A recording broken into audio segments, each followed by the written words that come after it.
ካፕቴን መኮንን አደላና ካፕቴን ያሬድ ተፈራ ዳሽ 5 በተሰኘችዋ ትንሽ የአውሮፕላን አንድ ኮሎኔል መንግስቱን አይደለም አሳፍረው ይዘው የወጡት። አንድ መንግስት አንድ ሙሉ ስርዓት ነው ጭነው የሄዱት። ለእኔ የሚገባኝ በዚህ መልኩ ነው። ድፍን 17 ዓመት ሙሉ ዕድላችንን፣ ኑሯችንን፣ ሕይወታችንን ሲወስንልን የኖረን መንግሥትና ስርዓት ይህም ግዙፍ ነገር ነው። የዚህ ማረጋገጫው ደግሞ ሰማይ ደግፈው ያቆሙ ይመስሉን የነበሩ የቀድሞዎቹ ቱባ ባለሥልጣናት በተናገሩና መጽሐፍት በጻፉ ቁጥር እዛ ላይ ሁሉም አጥብቀው የሚያስረዱን ነገር ቢኖሩ እነርሱ ታዛዥና የጉዳይ ፈጻሚ እንጂ አንድም ውሳኔ ውስጥ እንደሌሉበት ነው የሚነግሩን። እኛ ምንም የምናውቀው ነገር የለም፣ በራሳችን የምናድርገው አንዳችም ነገር አልነበረም፣ እንደዚህ ነው እያሉ ሁሉም የጻፉት።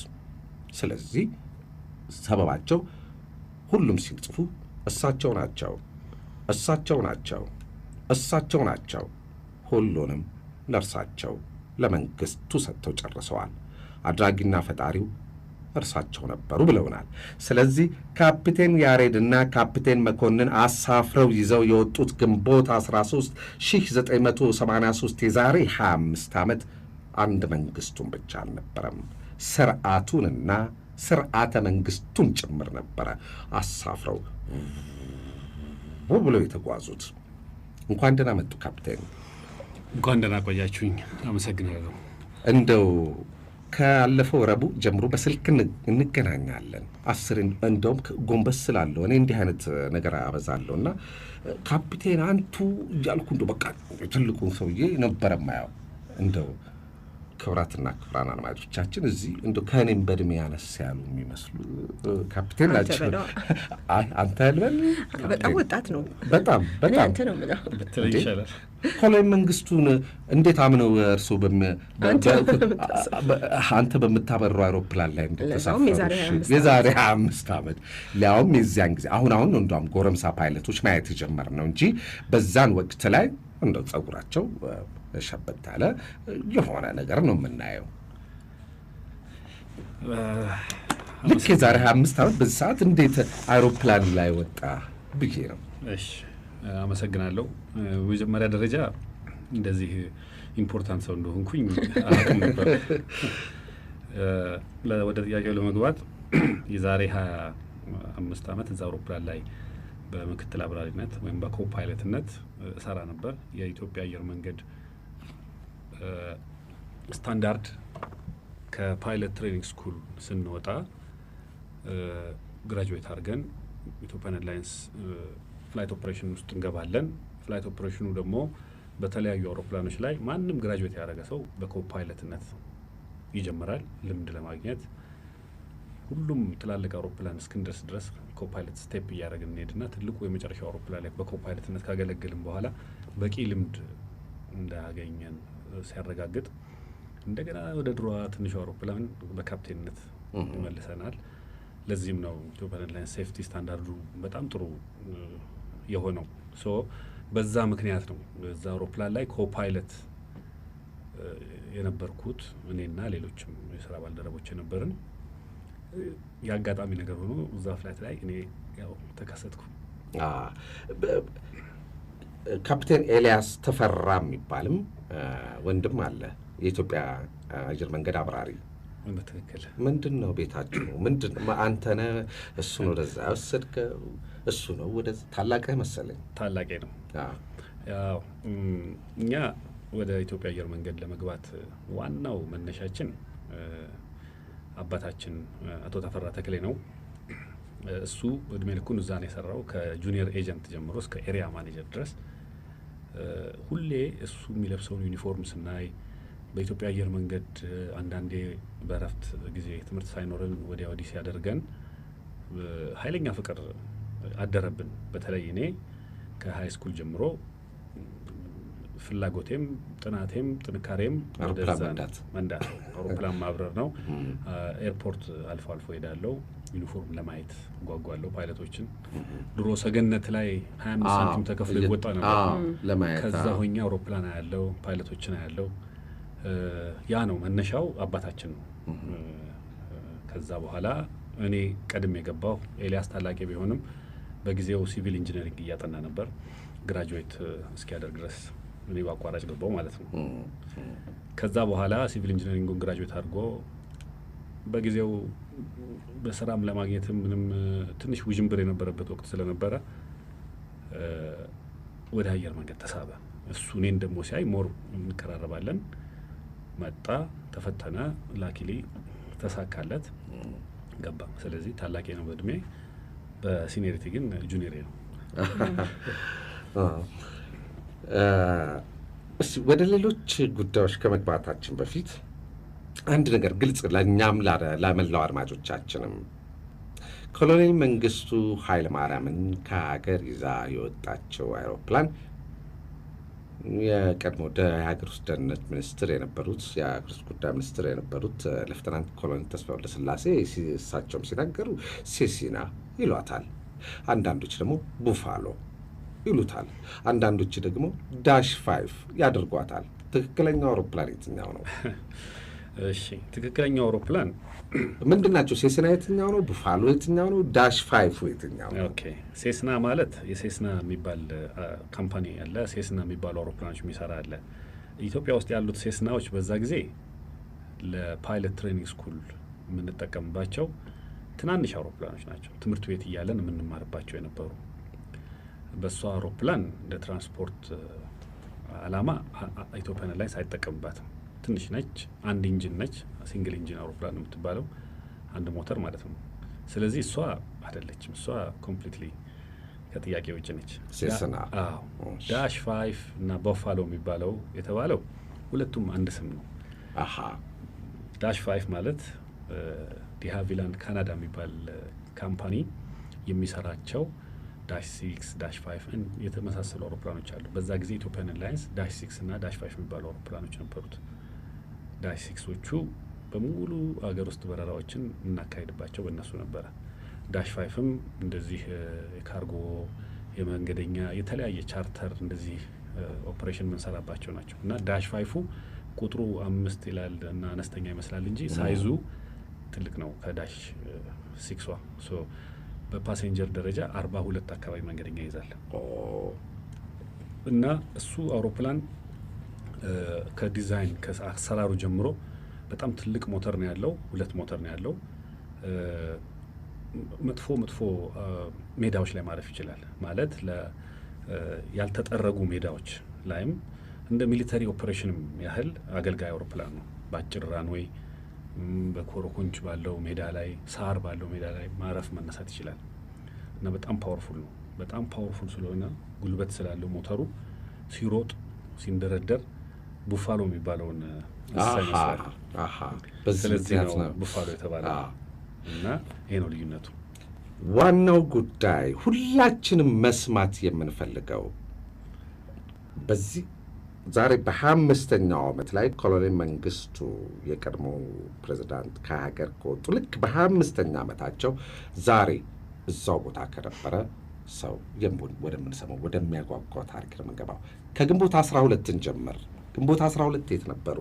የት ነበርክ አንተ በለኝ ስለተባለ? ግንቦት 12 በረራ ላይ ነበርኩ።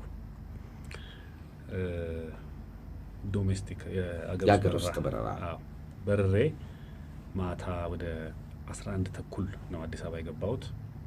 ስንገባ እኛ ብሪፊንግ ሩሞች አሉን።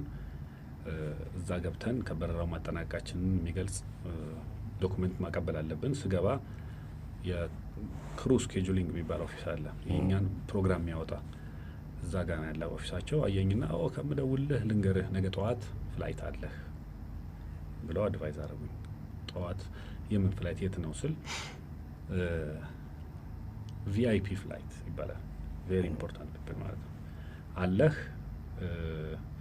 ጠዋት 11 ሰዓት ተኩል ኤርፖርት ከሌሊቱ ሪፖርት ለማድረግ ቪአይፒ ፍላይት። እሺ ዴስቲኔሽን ነገ ይነገርሃል። አመሰግናለሁ ብዬ ወደ ቤት ሄድኩኝ እና ፕሪቪየስ ዴይ እዛ ፍላይት ላይ ነበርኩኝ። ከዛ ወደ ቤት የገባሁ ያድራል አያድርም ፍላይቱ የት ነው ያልኩና ተኛው። ጠዋት መኪና የኢትዮጵያ አየር መንገድ መኪና ነው የሚያመላለሰን። መኪና አልነበረኝም ያኔ። ካፕቴን መኮንን አደላ በአጋጣሚ እኛው ሰፈር ጀርባ ናቸው እና ሁለታችንም አንድ መኪና ነው ፒክ የሚያደርገን። እሳቸውን ከቤታቸው አንስቶ እኔ ጋር መጣ። እኔን ያዘኝ፣ ሰላም ተባባለን። ወደ ኤርፖርት ሄድን። ወደ ኤርፖርት ስንሄድ የት እንደምንሄድ ታውቃለህ አሉኝ። አይ እኔ አላውቅም፣ ኤርፖርት ስትደርሱ ብሪፊንግ ይሰጣቸዋል ተብለናል ብለውኛል አልኳቸው። እሺ አሉና የምጽት አነጋገር ነገር የሆነ ጥርጣሬ የገባቸው ይመስለኛል። አረ አዎ አሉና ምን ነው ስላቸው፣ አይ ግድ የለም እስቲ እዛ ስንደርስ ተባለ። ደረስን፣ ገባን። ብሪፊንግ ሩም አለ ብሪፊንግ የምንወስድበት። የት ነው ዴስቲኔሽን ምንድን ነው ብለን ጠየቅን። ቪአይፒ ፍላይት ነው። የትንሽ ኮንፊውዥን አለ እዛ። ሰውየው ማን ናቸው? ቪአይፒ ሰውየው ማን ናቸው? ቪአይፒ ብለን ስንጠይቅ ጀነራል ተስፋዬ ገብረ ኪዳን ናቸው። የሚሄዱትም ብላቴን ነው ተባለን። እሺ ከዛ ፕላኑ እየተሰራ ነዳጅ ግን በጣም ብዙ ነው የሰጡን። ለምንድን ነው ይሄ ሁላ ቤንዚን የሚያስፈልገው? ብላቴን ከሆነ የምንሄደው ብላቴን ከሆነ የ40 ደቂቃ መንገድ ነው እና ብላቴን ደርሶ መልስ ከሆነ ብለን ጠየቅን። ቆይ አንዴ እነግራችኋለን፣ ትንሽ አለ ውዥንብሮች ነገሮች አሉ፣ ያልተረጋጉ ነገሮች፣ መንፈሶች ጠብቁን አሉ። ቁጭ አለን፣ ጠበቅን። በጊዜው ዲስፓች ኦፊስ ኃላፊ የነበረው መጣና የምትሄዱት ብላቴን፣ ከብላቴን በኋላ ሚስጥራዊ ፍላይት ነው አስመራ ነው የምትሄዱት። ዳይሬክት አዲስ አበባን ኦቨርፍላይ አድርጋችሁ ሳታርፉ። አስመራ ደግሞ በጊዜው የአውሮፕላን ነዳጅ አልነበረም፣ የጦርነት አካባቢ ስለነበረ አስመራ ታርፉና ሲጨርሱ ጉዳያቸውን ወደ አዲስ አበባ ትመጣላችሁ። ስለዚህ ይሄ ነዳጅ ካልኩሌት ስታደርጉት በዛ መሰረት ነው የተሰራው አለ። ያለን ተቀበልን። መዘጋጀት ያለብንን ተዘጋጀን። ወደ አውሮፕላኑ ሄድን። ከዛ በኋላ አውሮፕላኑ ጋር ስንደርስ አውሮፕላኑ ሲጀመር የቆመው ሃንጋር ኢትዮጵያን ኤርላይንስ ሃንጋር ነው። ኖርማሊ ቪአይፒ ፍላይት ሲኖር ዋናው ተርሚናል የቪአይፒ ስታንዶች አሉ፣ መቆሚያዎች እዛ ጋር ነው የሚሆነው። ምናልባት ከቪአይፒ ፍላይት በፊት አንዳንድ ጊዜ ቴስት ፍላይቶች ስለሚደረጉ ለዛ ይሆናል ብለን ዝም ብለን ሃንጋር ሄድን። ሃንጋር ማለት አውሮፕላኑ የሚጠገንበት ቦታ፣ ሜዳ፣ ሰፊ ሜዳ አለ። ሄድን፣ አውሮፕላኑ ጋር ደረስን። ነዳጅ ቀጆቹ መጥተዋል። ስንት ንግዳሉ ነገር ናቸው። ፉል ታንክ ነው የተባለው። በዛች አውሮፕላን ፉል ታንክ ከ7 ሰዓት ተኩል በላይ ያስበራል። ተቀዳ። እኛ አውሮፕላንን ማዘጋጀት ጀመርን። ሰው ሁሉም ስራውን ይሰራል። መካኒኮቹም፣ ጽዳቶቹም፣ ኤቭሪባዲ ያንን አድርገን እኛ ዝግጅታችንን ጨርሰን፣ አንዳንዶቹ እንደውም ስራቸውን አልጨረሱም። ውስጥ መጠነኛ ስራ የሚሰሩት ነበረ። ጠዋት ወደ 2 ሰዓት ከ10 እንደዚህ ይሆናል። ኖርማል ኮንፊገሬሽን አውሮፕላኑ ትናንትና ሲበር የነበረው ምንድነው? አውሮፕላኑ ወንበሩ የሚታጠፍ ነው። ይታጠፍና ግድግዳው ላይ ይታሰርና ካርጎ ይጫንበታል እቃ። የዛን ቀን መንገደኛ ስለሚሄድ ተብሎ ወንበሩ ተዘርግቶ ይታሰራል። እንደውም አንድ የሚያስቅ ነገር ያጋጠመኝ፣ አንድ መካኒክ ወንበሩን ያስራል እዛ ጎንበስ ብሎ ተንበርክኮ። ኤኒዌይስ እኔ በዛ ሰዓት ውጭ ነበርኩ። ይሄኛውን እነግርሃለሁ። ውጭ ቆሜ ያለውን አሰራር አክቲቪቲ እየተከታተልኩ አንድ ሞተር ብስክሌት መጣች በሃንጋር በኩል እና ሳይረን እያሰማው የትራፊክ የሞተረኛ ገባ። ምንድን ነው ብዬ ሳይ አንድ ላንድ ክሩ 3 ላንድ ክሩዘር ቶታል መጣ። በሩ ተከፈተ። ወረዱ። መንገደኛው ሲወርዱ ፕሬዝዳንት መንግስቱ ናቸው። ጀነራል ተስፋዬ አይደሉም። ደነገጥኩኝ። ከዛ አየሮጥኩ ወደ አውሮፕላኑ ገባውና ካፕቴን መኮንንን የመጡት ፕሬዝዳንቱ ናቸው ስላቸው እሳቸው ሮጠው ወረዱ እና በጊዜው በስርዓቱ በር ላይ የሚመጡት ፕሬዝዳንቱ በተለይ ከሆኑ ሰላምታ መስጠት ስለሚያስፈልግ ወረዱና ሰላም አሏቸው። ገቡ። እሳቸው በዛ አውሮፕላን በምናዘጋጅበት ሰዓት በቃ ሆዳቸውን ቆርጧቸዋል። ብቻ ይሄ ነገር ግን ምናምን እያሉ ይላሉ። እኔ በዛ ሰዓት ጁኒየር ነኝ፣ ምንም አይገባኝም፣ ብዙ ነገር አላውቅም። ማን ነው ይሄ ነገር ግን የሚለው? ካፕቴን መኮንን ካፕቴን መኮንን ይላሉ። ከዛ ለምንድን ነው እንደዚህ አይነት ፕላን ያደረጉት? እንዴት ነው ተስፋዬን ብለው ግራ ገብቷቸዋል። እና ፕሬዚዳንቱን የሸኘውን ሰው መንግስቱ ገመቹ ሻምበል መንግስቱ ገመቹ ልዩ ረዳታቸው ነበሩ። አዎ እንደነገሩኝ እኔ ሮጬ ወደ አውሮፕላን ውስጥ ገባሁ ለማዘጋጀት። የት ነው የምንሄደው አትናገርም እንዴ ብለው እንደ ጮሁበትና እንደተቆጡት ነገሩኝ። ምን አለሁት ስላቸው ተነስታችሁ ብላቴን ትሄዳላችሁ፣ ከዛ በኋላ እሳቸው ወዳሏችሁ ቦታ በፊት ግን እዛ ማብራሪያው ላይ ሲሰጣችሁ ወደ አስመራም ትሄዳላችሁ፣ ነዳጁ የሞላው ለዚህ ነው ተብላችኋል አለን። እና ያ ቅድም ያልኩ ቴክኒሽያን እዛ ወንበሩን እያሰረ ሲነግረኝ በኋላ ሁሉ ነገር ካለቀ በኋላ አንድ ጫማ የወታደር ጫማ ከስከስ የሚባል አየሁ አለ። በጣም ጽድት ያለ ከጎኔ ምንድን ነው አልኩና ቀና እያልኩ የተከተልኩት እግሩን ሳይ ፕሬዚዳንት መንግስቱ ናቸው። በርግጌ ደንግጬ ወጣሁኝ። እሳቸው ኖርማሊ ሲበሩ ሌላ ወንበር ነው የሚገጠምላቸው እንደዛ ሁሉ። እና እሳቸው የመጡት የሚሊተሪ ልብስ ለብሰው ነው። እንደተቀለሉ በትረ መኮንናቸውን ይዘው የመጡት። አብረዋቸው የመጡት ጠባቂ ወታደሮቻቸው ናቸው። የታጠቁ ናቸው በሙሉ 7 መሰሉኝ ጠባቂዎች። ሻምበል ደመቀ ባንጃውን ጨምሮ እሳቸው አስተባባሪ ናቸው። ከእሳቸው ጋር ነው የመጡት። ሁሉም ታጥቀዋል። ሚሊተሪ ነው የለበሱት። መሳሪያ ይዘዋል። ገቡ አውሮፕላን ውስጥ ገቡ። ከዛ በኋላ ፕሬዚዳንቱ ገቡ። አብረዋቸው የገቡትም አጃቢዎች ተቀመጡ። በር ተዘጋ። የኛ ሰራተኞች 2 ፍላይት ቴክኒሽያኖች ነበሩ እዛ ፍላይት ላይ፣ 2 አስተናጋጆች። በቃ የነበርነው እኛ ነን። ተነሳን። 2 ሰዓት ተኩል ላይ ከኢትዮጵያ ኤርፖርት ከአዲስ አበባ ኢንተርናሽናል ኤርፖርት ቴክ ኦፍ አደረግን። የሚፈለገውን ኮሚኒኬሽን እያደረግን ሌቭላችን ያዝን። ጉዞ ወደ ብላቴን። መንገዳችን ሄደን ሰማይ ላይ እንዲሁ ጨዋታ እየተጨዋወትን ከኮሎኔል መኮንን ጋር እንዴት መንግስቱ ኃይለማርያም ይመጣል የተባል ነው ጀነራል ተስፋዬ ነው አንድ ነገር ሳይኖር አይቀርም እያሉ ልባቸው ይጠራጠራል። እንግዲህ የታዘዝነው መስራት ነው እያልኩኝ ሄደን ብላቴን ልንደርስ የተወሰኑ ደቂቃዎች ሲቀሩ ከፍታ መቀነስ ነበረብን። ልክ ከፍታችንን ስንቀንስ የጋሽ ገላው የሚባሉ ሰውዬ ናቸው፣ እሳቸውን ይማር፣ አሁን በቅርብ ጊዜ ሞተዋል፣ የበረራ አስተናጋጅ መጡና የኮክፒት በሩን ከፍተው ካፕቴን መኮንንን ይምጡ ይፈለጋሉ አሏቸው። ማን ነው የሚፈልገው ሲሉ እዚህ ደመቀ ባንጃው ወረዱ። እሺ ቀስ እያልኩ ወረዳሉ። መውረድ ጀምረናል።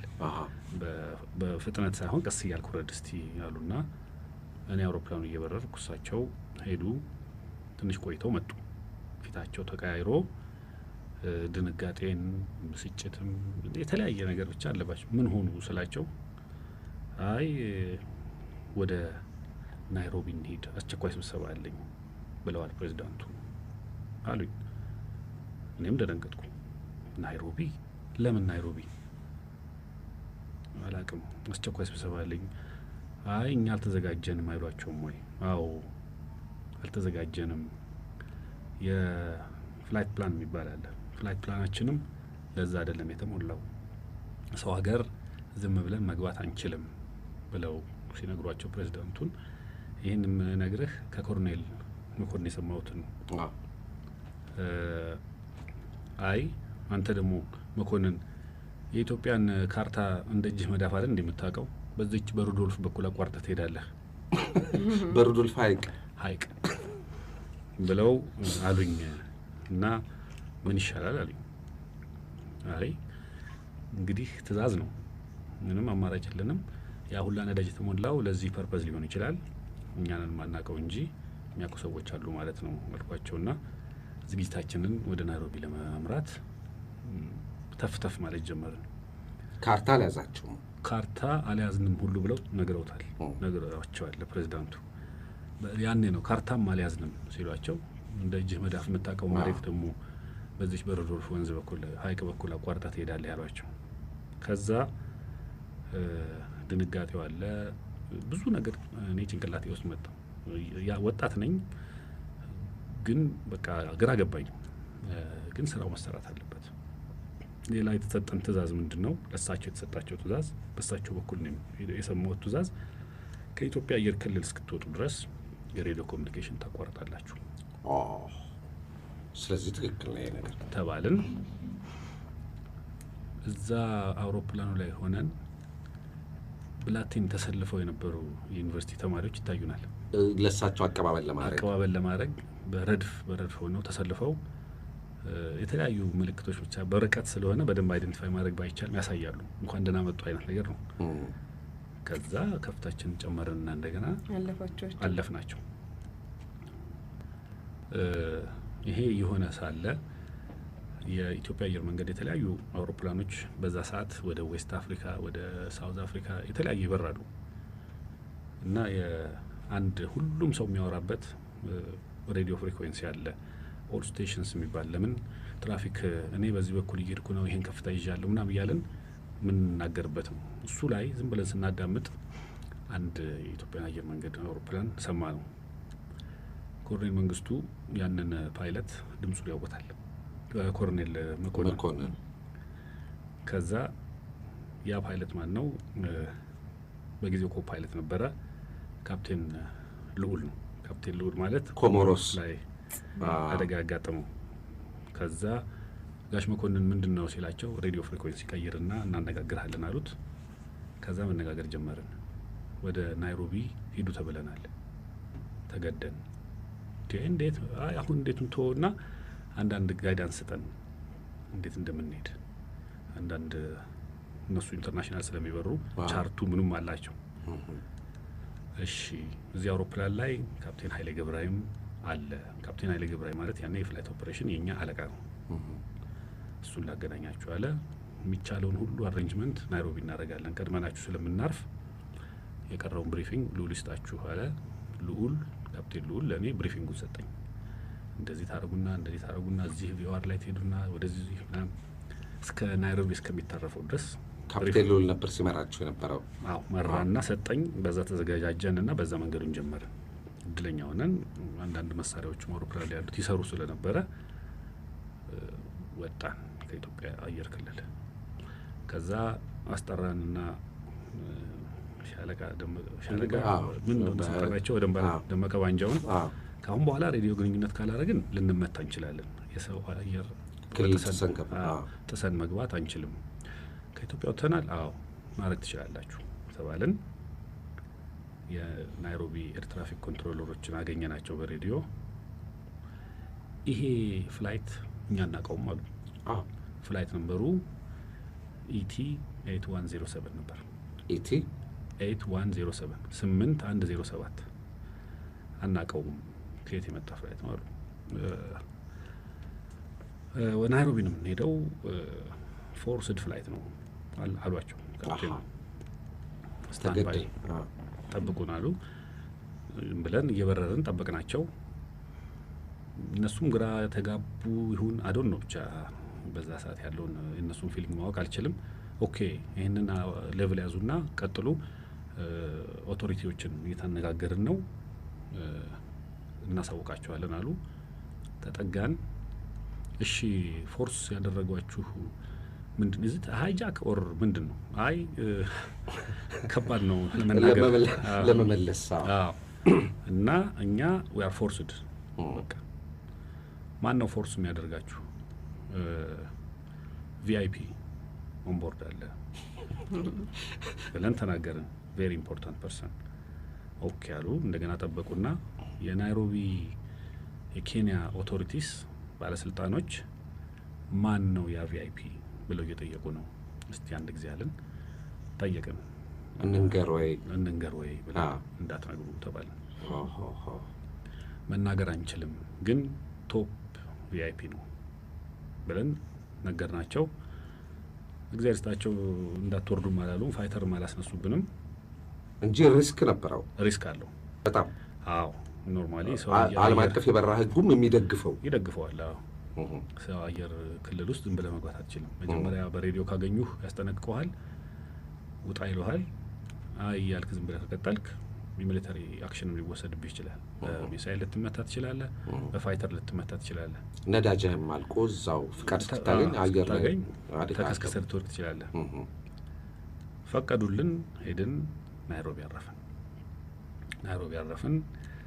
ማቆሚያ ቦታ ስንጠይቃቸው ሪሞት ፓርኪንግ የሚባል አለ። ኖርማሊ የፓሴንጀር ፍላይት ቻርተር ፍላይት የማይቆሙበት ከዋናው ተርሚናል ሩቅ እዛ ሄዱና ቆሙ አሉ። ሄድና ቆምን። እየቆምን እያለ መጡና ሻለቃ ደመቀ ባንጃው ፕሬዝዳንቱ እንዳሏችሁ የኢትዮጵያን አምባሳደር አስጠሩ ብለዋል። እስከዛው ድረስ ግን ሞተሩን እንዳታጠፉት ተባለና ማን ያለው? ደመቀ ባንጃው ፕሬዝዳንት መንግስቱ እንደዚህ ብለዋቸዋል። መጥተው ሞተሩ ግን እንዳይጠፋ ተባልን። በቆምንበት ሞተሩ ራን እያደረገ ነገርናቸው በሬዲዮ የናይሮቢ ኮንትሮለሮችን። እሺ ልክ እዚህ ጋር ቆም። ካፕቴን መኮንንም አንተም በጭንቅላት ለምሳሌ አንተ ምን እየተደረገ ነው ብለህ አሰብክ? በዛ ሰዓት ሙሉ ለሙሉ ተስፋ አልቆረጥኩኝ፣ ግን በጣም አደገኛ ሁኔታ ላይ እንዳለሁኝ አውቄያለሁኝ። የአገሪቷ ሁኔታ ምን ሊሆን እንደሚችል መገመት አልቻልኩኝም። ግራ ገብቶኛል። ምክንያቱም ማስ ሚዲያው በዛ ጊዜ የሚያወራልን የምናየው የሚነገረን ጀግናው ሰራዊታችን እንደዚህ ያደረገ ነው፣ እንዲህ ነው፣ ደመሰስን ምናልን ነውና ስለ ኢህአዴግ ደግሞ ምንም መረጃ የለም። ኔጌቲቭ ሜንታሊቲ ነው በአብዛኛው ሲከቱብን የነበረው። ስለዚህ ምን አይነት ሰዎች ናቸው አገሪቷን ቴክ ኦቨር ቢያረጉ የሚያረጉት የሚለው እኔ ጭንቅላቴ ላይ ያመላለስ ነበር፣ ግራ ገብቶኝ። ከዛም ደግሞ የመንግስቱ አካሄድ ይሄ ጉዟቸው ያመጣጣችሁ ጤናማ እንዳልሆነ ያውቃ ተሰምቶ ያው ታውቃለህ። የት ሊወስዱን ነው የሚሰው? አሁን ናይሮቢ አረፍን፣ ከዛስ ደግሞ የሚለው ያመላለስ ነበር ጭንቅላቴ ላይ። እሺ አረፋችሁ፣ ቆምን። ሞተር ራን እያደረገ አምባሳደሩ ይምጡ ተብሎ በትዕግስት መጠበቅ ጀመርን። በዛ ፕሮሰስ ላይ በኬንያ የኢትዮጵያ አምባሳደር በኬንያ የኢትዮጵያ አምባሳደር ይምጡ ተባለ። እዛ ቆመን እሳቸውን እየጠበቅን አምባሳደሩን መካኒኮቹ ሁለቱ መካኒኮች ስታንዳርድ ፕሮሲጀር ነው ይሄ። አውሮፕላን የእጅ ፍሬኑ ተይዞ ይሄን ያህል ሰዓት ሲቆይ ብሬኩ ይግላል እና ኋላ ችግር ውስጥ እንዳንወድቅ እንውረድና ቾክስ ማለት ታኮ ማለት ነው እናስገባ እና ብሬኩን ልቀቁት፣ ኢንጂኑ ምራን እያደረገ ቢሆን በደንብ አድርገን እናስገባለን እና ይህን ልጠይቅ ነው አሉ። አስፈቅዱና ውረዱና አስገቡበት ተባሉ። አስፈቀዱ። ይችላላችሁ ተባሉ። ወርደው አውሮፕላኑን ጤንነቱ ኢንጂኑ ራን እያደረገን በጥንቃቄ እየዞሩት ሲያዩ አንደኛው በግራ በኩል ያለው ሜንጊር ይባላል ማረፊያ ጎማ ሁለት ነው ያለው፣ ሁለት በግራ ሁለት በቀኝ እና ከፊት ደግሞ ሁለት። የፊቱ አንድ ነው። ከሁለቱ በግራ በኩል ካሉት አንደኛው ጎማ ተንፍሷል። ምክንያት እንደሆነ አላቅም፣ ተንፍሷል። ከዛ ደነገጡ እና ይሮጡ መጡ። ምክንያቱም የት እንደምንቀጥል አናውቅም፣ ሞተር አታጥፉ ተብለናል። ካፕቴን ጎማው ፈንድቷል አንዱ፣ ምን ይሻላል አሉ። እኛም ደነገጥን። ደመቀ ባንጃውን አስጠርተን ይሄ ጎማ ፈንድቷል፣ ሞተሩን ማጥፋት አለብንና መቀየር አለበት። አይ ሞተሩ አይጠፋም። ከዛ መካኒኮቹ ምን አሉ? ሪስክ እንወስዳለን፣ ሞተሩ ራን እያደረገ እንቀይረዋል። ይችላላችሁ? አዎ፣ ማማራጭ የለንም አሉ። እስከዛን ሰዓት ድረስ ኮሎኔል መንግስቱ ከአውሮፕላኑ አልወረዱም፣ ቁጭ ብለዋል። በጣም ጭንቀት ጊዜ ነው። ፊታቸው እንዴት ነበር? እኔ ፊታቸውን በዛ ሰዓት በርቀት አንዴ ነው ያየሁት። ትንሽ ነርቨስ የመሆን ነገር አለባቸው። አንዴ ነው ያየኋቸው። ከዛ ያ ጎማ ተቀየረ። ልክ ያ ሲያልቅ አንድ ሰው መጡ። አንዱ የኢትዮጵያ ባለስልጣን ተብለው መጡ፣ ገቡ። አምባሳደሩ ነው የመሰሉኝ አውሮፕላን ውስጥ። አዎ ሲገቡ ከበባስ አልተደረገም? የዛ ሴኩሪቲዎች ምንም ነገር አልተደረገም። ምክትል አምባሳደሩ ነበሩ በአጋጣሚ። እሳቸውም ደነገጡ። ሰላም አሏቸውና ምን እንደተነጋገሩ አላውቅም። ተመልሰው ወጡ ምክትል አምባሳደሩ። ከዛ ከጥቂት ከቆየም በኋላ 4 ወይም 5 ጥቁር መርሴዲሶች መጡ፣ መኪናዎች መጡና አሁን ሞተሩ ማጥፋት ትችላላችሁ ተባልን። አጠፋን። ፕሬዚዳንት መንግስቱ ወረዱ። ሲወርዱ ትወርዳላችሁ እናንተም? አዎ ወረዱ ከ5 ጠባቂዎቻቸው ጋር ደመቀ ባንጃውን ጨምሮ። 2 ወታደሮች ግን ውስጥ ቀሩ እንደታጠቁ። ሁሉ ነገር አለቀ። እሳቸው ሄዱ። ምንም የነገሩን ነገር የለም። ግራ ገብቶን ጠብቁ፣ ቆዩ፣ ሂዱ አልተባላችሁ? የኢትዮጵያ አየር መንገድ ስቴሽን ማኔጀር የነበረው በጊዜው መጣና የሚገርም ነው እናንተ እኮ እዚህ ቆማችሁ የኢትዮጵያ ሬዲዮ ፕሬዚዳንት መንግስቱ ከስልጣን ወርደዋል የሚል። ስንት ሰዓት ነበረ እናንተ እዛ ያረፍነው? 6:30 ነው። እሺ። ግን ይሄ ሁላ ፕሮሰስ ሲሆን 1 ሰዓት ያህል ኦልሞስት ቆይቷል። መጣና እንደዚህ ዜና ሰምቻለሁ አለ እና ምን ይሆናል ምንድነው ኔክስት ቀጥሎ ምንድነው ስንል ወታደሮቹን በቃ እናንተም ከፈለጋችሁ ወደ ሀገራችሁ ትመለሳላችሁ፣ ካልፈለጋችሁ አሳይለም እዚህ እንድትጠይቁ ፕሮሰስ ላረግላችሁ ይችላሉ በኢትዮጵያዊነት መርዳት አላቸው። ሁለቱን ፕሌን ውስጥ ቀርቶ የነበሩት? አዎ። እሺ። እነሱ ወታደሮቹ በጣም ተበሳጩና መሳሪያቸውን አቀባበሉና ቆሙ። ውጡ አሉ ከአውሮፕላን ውስጥ? አዎ። ይህ አውሮፕላን ፕሬዚዳንቱ ተመልሼ እመጣለሁ ጠብቁ ብለውናል። አውሮፕላኑ የእሳቸው ነው እንጂ እናንተ አይደለም ሲሉን እኛ ግራ ገባን። ሊያስረዳቸው ሞከረ። አያንሰማም አሉ። እሺ አውሮፕላኑ ብዙ ከቆያችሁና ካመሻችሁ ይጨልምባችኋል። እኛ ማብራት ምናምን አጥፍተን ነው የምንሄደው፣ አብረተን መሄድ አንችልም። ይጥፋ ወታደሮች ነን እንችለዋለን አሉ። ምግብ መጠጥ ምናምን እዛ ጋር ያለውን አሳዩአቸው። ጋሽ ገላው ያልኩህ አስተናጋጁ። ከዛ በኋላ ጥለናቸው ሄደን ወደ ኢትዮጵያ አየር መንገድ ወደ አዘጋጀ ቀደም የነገርኩህ እና ካፕቴን ኃይሌ ኦሬዲ ነግረው ሁሉ ነገር በሰላም እዚሁ አለቀ። እነ ካፕቴን ልዑል የነበሩበት ነግረውልን ሄደዋል። ወደ ሆቴል ቤት ሄድን። ኢንተርኮንቲኔንታል የሚባል ሆቴል ገባን። እሺ ምንድነው ኔክስት ቀጥሎ ምንድነው ብለን ስንል እኛም አናውቅም፣ ከኢትዮጵያ አየር መንገድ ጋር እየተነጋገርኩኝ ነው ብሎ ስቴሽን ማኔጀሩ ሆቴል ቤት ቁጭ አለን። ከዛ በኋላ እነዛ 2 ወታደሮች እንዳባረሯችሁ እዛው ቀርቷል። ቁጭ ብለዋል አውሮፕላን ውስጥ። ይሄ እኛ የመንግስቱ አውሮፕላን ነው ሂዱ ከዚህ። ወይ መንግስቱ ኃይለማርያም ወይ ዳሽ 5 ነው ያሉት። አክቹአሊ ትክክለኛው ቃላቸው እንደመፈክር ማለት ነው። እንደመፈክር ወይ መንግስቱ ኃይለማርያም ወይ ዳሽ 5 አቤታዊት እናት ሀገር ወይ ሞት እንደማለት። ወታደሮች ናቸው፣ ታዛዦች ናቸው። እንግዲህ አዶን ነው እንዴት እንደሚያስቡ። እኛ ከዛ ፕሬሸር መውጣት ስለፈለግን ጥለናቸው ወጣን። ምሽት ላይ ወደ 1 ሰዓት አካባቢ ኮሎኔል ካፕቴኑ መኮንን እስቲ ና አሉኝና ጠሩኝ። ደመቀ ባንጃው ደውሎልኝ ነበር፣ መመለስ ፈልጋለሁ ከእናንተ ጋር። እናንተ ኢንተርኮንቲኔንታል ከገባችሁ በኋላ ብሏልና መጣለሁ ብሎኛል። ሊመጣ ነው ወደዚህ ሆቴል ሊያነጋግረኝ፣ ምን ትላለህ አሉኝ። እኔ እውነቱን ልንገሮት አልስማማም። ምክንያቱም ደመቀ ባንጃው ብዙ ሚሊተሪ ትሬኒንግ የወሰደ ሰው ነው። ብዙ አይነት ነገር ያለ መሳሪያ በእጅ መጠቀም ይችላል። እንደ ዶሮ አንገት በጥሶ መጣል የሚችል ካፓሲቲ የሚኖረው ይመስለኛል። የኔ ፊሊንግ ነው፣ ትክክለኛ የተናገርኩት ነገር ነው። እና እንደገና ደግሞ ሃይጃክ ተደርገን ሌላ ቦታ ሄዱ ብንባልስ ይሄን አላሰቡትም ወይ ስላቸው፣ አይ ይውለው አዘኑ።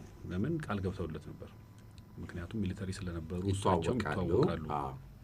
እስቲ ምጣና እናናግረዋለን አሉ።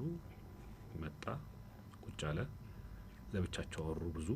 ከዛ በኋላ መጡና አይ በፍጹም ምንም ኢንቴንሽን የለኝም እንደዚህ በሞትም አገሬ ልሙት ልጆቼን አይቼ ቤተሰቤን አይቼ ብሎ ነው ግድ የለህም ሃርምለስ ይመስለኛል አሉ። አየር መንገዱ ከፈቀደ ምንም ማድረግ አይቻልም።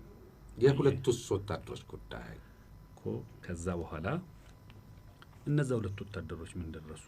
ምንድነው አንተስ ወደዚህ ለመምጣት የፈለክበት ምክንያት ብለው ሲጠይቁት ፕሬዝዳንት መንግስቱ ወደ ሐራሬ ለመሄድ ተነጋግረው ጨርሰው እንሂድ ሲሉኝ በቃኝ፣ መሰደድ በቃኝ፣ ብዙ አብሬው ተጉዣለሁ፣ ብዙ አፕስ ኤንድ ዳውንስ አሳልፈናል፣ መሞቴ አይቀርም አንድ ቀን ልጆቼና ቤተሰቤን አይቼ መለሳለሁ ብያቸው መጣው።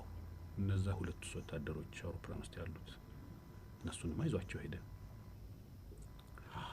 አዎ በመኪና መጥቶ ይዟቸው በተከራየው አውሮፕላን ወደ ሐራሬ ይዟቸው ሄደ ብለው ነግረውናል። ይሄ ነው ሀፕን ያደረገው። በኋላ የት ነው ሄዱት? ሐራሬ። በምን አውሮፕላን? በ707 የሚባል ቦይንግ አውሮፕላን ቻርተር አድርገው ነው ሄዱት ተባልን። ጠዋት አደራችሁ? አደርን። ጠዋት መመለስ ይችላል አውሮፕላኑ ተባልን። ተመለስን። ያው እየፈራን እየተባን ነው የተመለስነው። ለምን? ምክንያቱም አንደኛ የኔ ፍራቻዬ ይህ ሰውዬ ሃይጃክ ቢያደርገንስ፣ ሁለተኛ ምንድነው ኢትዮጵያ ስንመለስ እንዴ ሌላስ ነገር አላስጋችሁም? የታደረሳችኋቸው መንግስቱ ዋሱ ኢትዮጵያ ስንመለስ ምንድነው የኛ ፌት በጣ ፈንታችን ምንድነው? ምንድነው ሀገሪቷስ የምትሆነው? እኔ ቀን ላይ አባቴ ጋር ደውዬ ናይሮቢ ሆኜ ማለት ነው እንዲህ አይነት ነገር ተፈጥሯል፣ በጣም ፈርቻለሁ። ምንድነው መምጣት ነው ያለብኝ? መቅረት ነው ያለብኝ? አሳይለም ነው መጠየቅ ያለብኝ? ምንድነው ስለው ስማ ምንም ነገር ቢሆን በአገር ውስጥ ትወጣዋለህ። ምንድነው ደግሞ አንተን ማን ዞር ብሎ ያያልና ዝም ብለው ወደ ሀገርና የመጣውን ነገር እዚሁ እንቀበላለን። ግን ዞር ብሎ የሚያያችሁም የለም እናንተን እንዳትቀር ምንም ሌላ ነገር እንዳትሞክራለኝ እግዚአብሔር ይስጠው። ጥሩ ምክር ነው የመከረኝ። በጣም ተመለስን። አውሮፕላኑን ይዘን አዲስ አበባ አረፍን። ያው የአየር መንገዱ ባለስልጣኖች ተቀበሉን።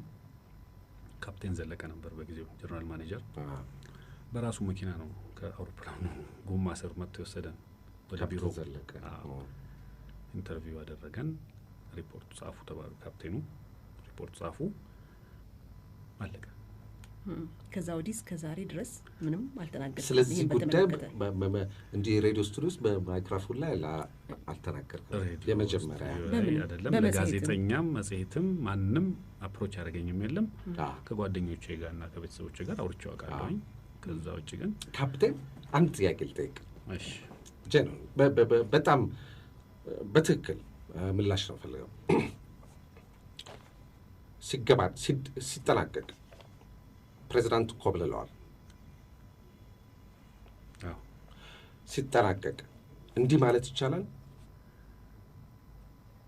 ምንድን ነው ልዩ? ጠለፋ ማለት ምን ማለት ነው? እቺን ትርጉም ነው ፈልገው። ጠለፋ ማለት ምንን ያሟላል? ምንን ያካታል? ተጠልፋችኋል ሊባል አይችልም? ፎርስ ላንዲንግ በጠለፋ ዲክሽነሪ በጠለፋ ትርጉም አያሟላም። የተወሰነ ፐርሰንቱን ያሟላል ጠለፋ ያሟላል። ምክንያቱም ኖርማሊ ጠለፋ በጉልበት ነው። መሳሪያ ተይዞ ወይ በሆነ ነገር አድርገው ብቻ 7 ሰዎች መሳሪያ የታጠቁ አሉ። ኖርማል ሃይጃኪንግ የሚባለው ብዙ ጊዜ እስከዛሬ ሀፕን ያደረጉት ምንድነው? በቃ መሳሪያ ይዘው ይነሱና ሰዎች ለሆነ ዓላማ መጥተው ሰብረው ምን ብለው ኮክፒት በሩን ገብተው ወይም ፓይለቶቹን ይዘው አስጨንቀው ወደዚህ ሀገር መሄድ ፈልጋለሁ ነው። ቫዮለንት ነው። ይሄኛው ለየት የሚያደርገው ምንድነው? ሰላማዊ ጠለፋ። ሰላማዊ ጠለፋ